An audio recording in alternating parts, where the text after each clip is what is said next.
अथा त्रयस्त्रिंशोऽध्यायः 33वां अध्याय।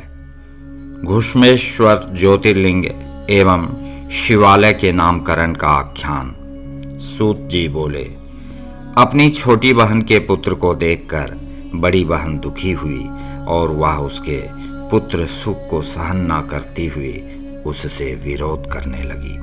सब लोग उस पुत्रवती की निरंतर प्रशंसा करते थे, किंतु सुदेहा को यह सब तथा शिशु का रूप आदि सहन नहीं होता था। माता पिता के अत्यंत प्रिय तथा सद्गुणों के पात्र उस पुत्र को देखकर उसका हृदय अग्नि के समान तप्त हो जाता था। इसी बीच कुछ विप्र कन्या देने के लिए आए और सुधर्मा ने विधि पूर्वक उस अपने पुत्र का विवाह वहीं संपन्न कर दिया। सुधर्मा अपनी छोटी स्त्री घुष्मा के साथ परम आनंद को प्राप्त हुआ और सभी संबंधी उस घुष्मा का सम्मान करने लगे। उसे देखकर सुदेहा मन ही मन जलने लगी और हाय मैं मारी गई ऐसा कहती हुई बहुत दुखी हुई। सुधर्मा अपने विवाहित पुत्र तथा पुत्र वधू को लेकर घर आकर अपनी दोनों स्त्रियों के साथ हर्षित होते हुए उत्साह प्रदर्शित करने लगा। इससे घुष्मा तो आनंदित हुई, पर सुदेहा दुखित हो गई। वह उस सुख को सहन न करती हुई दुखी हो पृथ्वी पर गिर पड़ी। तब घुष्मा ने कहा, ये पुत्र तथा पुत्र वधू तुम्हारे ही हैं, मेरे नहीं। पुत्र तथा बहू ये दोनों भी उसे अपनी माता तथा सास ही मानते थे। पति सुधर्मा भी अपनी ज्येष्ठ स्त्री का जैसा आदर करता था वैसा कनिष्ठिका का नहीं। फिर भी वह ज्येष्ठ पत्नी अपने मन में कपट रखती थी। एक दिन ज्येष्ठा सुदेहा ने दुखी होकर अपने मन में विचार किया कि मेरे इस दुख की शांति कैसे हो। सुदेहा मन ही मन बोली, मेरे हृदय की अग्नि घुष्मा के दुख जनित आंसुओं से ही शांत होगी, अन्य किसी प्रकार नहीं, यह निश्चित है। इसलिए मैं आज ही मधुर भाषण करने वाले उसके पुत्र को मार डालूंगी। यह मेरा दृढ़ निश्चय है। आगे जो होनहार होगा वह तो होकर ही रहेगा। सूत जी बोले, हे ब्राह्मणों, कपटी मनुष्य को कर्तव्य अकर्तव्य का विचार नहीं रहता। कठोर सोतिया डाह का भाव प्रायः अपना ही विनाश कर देता है। एक दिन सुधर्मा की ज्येष्ठ पत्नी ने छुरी लेकर रात में वधू के साथ सोए हुए पुत्र के अंगों को खंड खंड काट डाला। इस प्रकार उस घमंडी तथा महाबला ने घुष्मा के पुत्र के सभी अंगों को खंड खंड कर दिया और रात्रि में ही ले जाकर तालाब में उसी स्थान पर फेंक दिया जहां घुष्मा नित्य पार्थिव शिवलिंगों को विसर्जित किया करती थी। इस प्रकार वहां पर फेंक कर लौट आई और सुखपूर्वक सो गई। प्रातः काल होने पर घुष्मा नित्य कर्म करने लगी तथा श्रेष्ठ सुधर्मा भी स्वयं नित्य कर्म संपादन करने लगा। इसी बीच ज्येष्ठा सुदेहा, जिसके हृदय की अग्नि शांत हो चुकी थी, अत्यंत आनंद युक्त होकर गृह कार्य करने लगी। प्रातः काल होने पर उठ करके वह वधू खून से लथपथ तथा पति के शरीर के टुकड़ों से युक्त शैया को देखकर बहुत दुखी हुई और उसने अपनी सास से कहा, आपके पुत्र कहाँ गए? शैया रुधिर से लथपथ है तथा वहां शरीर के टुकड़े टुकड़े दिखाई पड़ रहे हैं। हे शुचिप व्रते, मैं तो मारी गई, किसने यह दुष्ट कर्म किया है?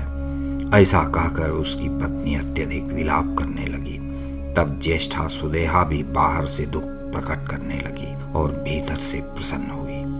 वह दुखित होकर बोली, हाय मैं तो निश्चय ही मर गई। वह घुष्मा अपनी पुत्र वधू के दुख को सुनकर भी नित्य पार्थिव पूजन रूप व्रत से विचलित नहीं हुई।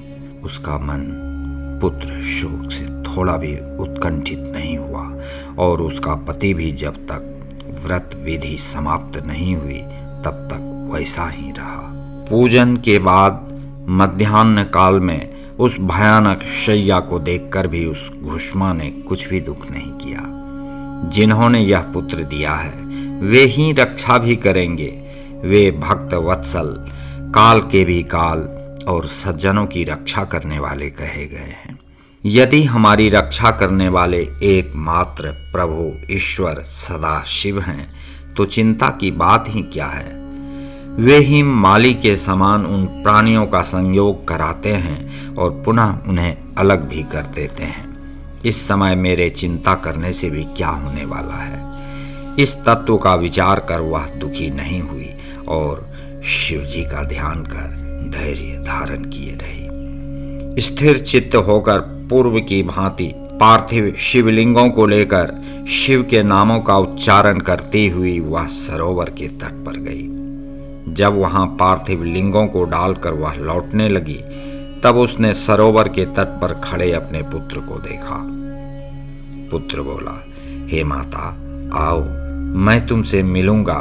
मैं तो मर गया था, किंतु तुम्हारे पुण्य के प्रभाव से और शंकर जी की कृपा से अब जीवित हो गया हूं। सूत जी बोले, हे द्विजो, वह घुष्मा अपने उस पुत्र को जीवित देखकर भी वैसे ही अधिक प्रसन्न ना हुई जैसा कि उसके मरने पर दुखी ना थी, किंतु यथावत शिवजी के ध्यान में तत्पर रही। इसी समय वहां संतुष्ट हुए ज्योति स्वरूप सदा शिव शीघ्र प्रकट हो गए और उससे कहने लगे। शिवजी बोले, हे वरानने, मैं प्रसन्न हूं, तुम वर मांगो।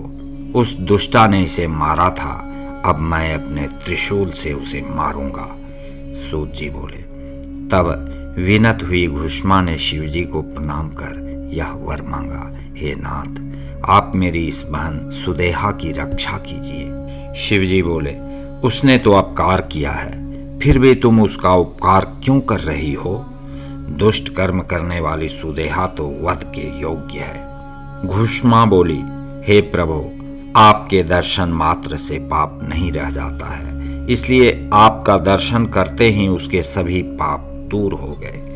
जो पुरुष अपकार करने वालों के प्रति उपकार करता है उसके दर्शन मात्र से ही पाप दूर भाग जाते हैं। हे देव, मैंने भगवान का ऐसा अद्भुत वाक्य सुना है, इसलिए हे सदाशिव, जिसने जैसा किया वह वैसा करे। सूत जी बोले, उसके द्वारा इस प्रकार कहे जाने पर भक्त वत्सल कृपा सिंधु महेश्वर अतीव प्रसन्न हो गए और उन्होंने पुनः कहा। शिव जी बोले, हे घुष्मे, अब तुम कोई अन्य वर मांगो, मैं दूंगा।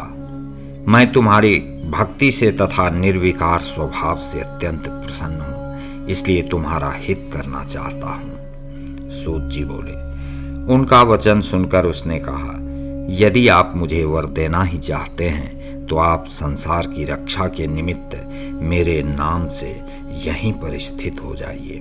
तब अत्यंत प्रसन्न हुए महेश्वर शिव जी बोले, हे घुष्मे, मैं तुम्हारे नाम से घुष्मेश्वर के रूप में प्रसिद्ध होकर यहाँ निवास करूंगा और सबको सुख प्रदान करूंगा।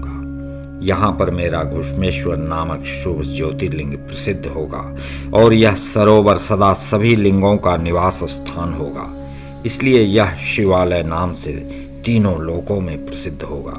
यह सरोवर दर्शन मात्र से सदा सभी कामनाओं को पूर्ण करने वाला होगा। हे सुव्रते, तुम्हारे वंश में 101 पीढ़ी पर्यंत इसी प्रकार के श्रेष्ठ पुत्र होते रहेंगे, इसमें संदेह नहीं है।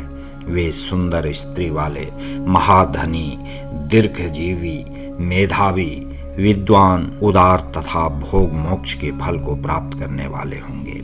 इन सबको 101 पुत्र होंगे जो गुणों में परस्पर एक से एक अधिक होंगे। इस प्रकार तुम्हारे वंश का अति सुंदर विस्तार होगा। सूत जी बोले, ऐसा कहकर शिवजी वहां ज्योतिर्लिंग रूप से स्थित हो गए। वे घुष्मेश्वर नाम से विख्यात हुए और वह सरोवर शिवालय नाम से विख्यात हुआ। उस समय वहां पर आए हुए सुधर्मा, सुदेहा और घुष्मा ने बड़ी शीघ्रता से शिवजी की 101 बार परिक्रमा की। शिवजी की पूजा करके परस्पर मिलकर तथा अपने अंतःकरण का पाप दूर कर उन्होंने परम सुख प्राप्त किया। हे विप्रो, पुत्र को जीवित देखकर वह सुदेहा लज्जित हो गई और उसने उन दोनों से क्षमा मांगकर अपने पापों को दूर करने वाले व्रत का आचरण किया। हे मुनीश्वरों, इस प्रकार घुष्मेश्वर नामक यह लिंग उत्पन्न हुआ। उसका पूजन तथा दर्शन करने से सुख की सदा वृद्धि होती है। इस प्रकार मैंने आप लोगों से 12 ज्योतिर्लिंगों का वर्णन किया, जो सभी कामनाओं को पूर्ण करने वाले और भोग तथा मोक्ष देने वाले हैं। जो इन ज्योतिर्लिंगों की कथाओं को पढ़ता और सुनता है, वह सभी पापों से मुक्त हो जाता है और भोग तथा मोक्ष प्राप्त करता है।